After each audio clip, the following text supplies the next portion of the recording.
ഗ്രഹങ്ങളിൽ രാജാവാണ് സൂര്യൻ. ആത്മധൈര്യം, അധികാരം, പുതിയ തുടക്കം, അതുപോലെ തന്നെ ഊർജം, പിതാവ്, ഗവൺമെന്റ് മേഖല ഇവയുടെയൊക്കെ ഗ്രഹമാണ് സൂര്യൻ. ഏപ്രിൽ 14 ചൊവ്വാഴ്ച രാവിലെ 9:38 സൂര്യൻ ഉച്ചരാശിയായ മേടൻ രാശിയിലേക്ക് സംക്രമിക്കും. മെയ് 15 വരെ ഒരു മാസം മേടൻ രാശിയിലാണ് സൂര്യൻ ഉണ്ടാവുക. സൂര്യന്റെ ഉച്ചരാശിയാണ് മേടൻ രാശി. അതുകൊണ്ട് തന്നെ ഉച്ചരാശിയായ മേടൻ രാശിയിൽ സൂര്യൻ കൂടുതൽ ബലവാനാകും. അതുകൊണ്ട് ചില രാശിക്കാർക്ക് അത് കൂടുതലായിട്ട് ശുഭഫലവും ഭാഗ്യവും വർദ്ധിക്കും.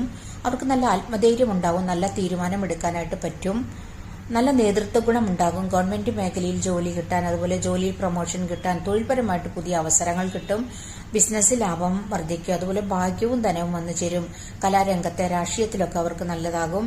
നല്ല പേര്, പ്രശസ്തി വർദ്ധിക്കും, ആരോഗ്യം നല്ലതാകും, ദൈവഭക്തി ഉണ്ടാകും. മുതിർന്നവരിൽ നിന്നൊക്കെ, മറ്റുള്ളവരിൽ നിന്നൊക്കെ ധനം വന്നു ചേരും. ഉച്ചരാശിയിലുള്ള സൂര്യന്റെ കൂടുതൽ ശുഭഫലവും ഭാഗ്യവും കിട്ടുന്ന രാശിക്കാർ മേടൻ രാശിക്കാർ, മിഥുനൻ രാശിക്കാർ, കർക്കിടകൻ രാശിക്കാർ, ചിങ്ങൻ രാശിക്കാർ, ധനു രാശിക്കാർ, കുംഭൻ രാശിക്കാർ, മീനൻ രാശിക്കാർ.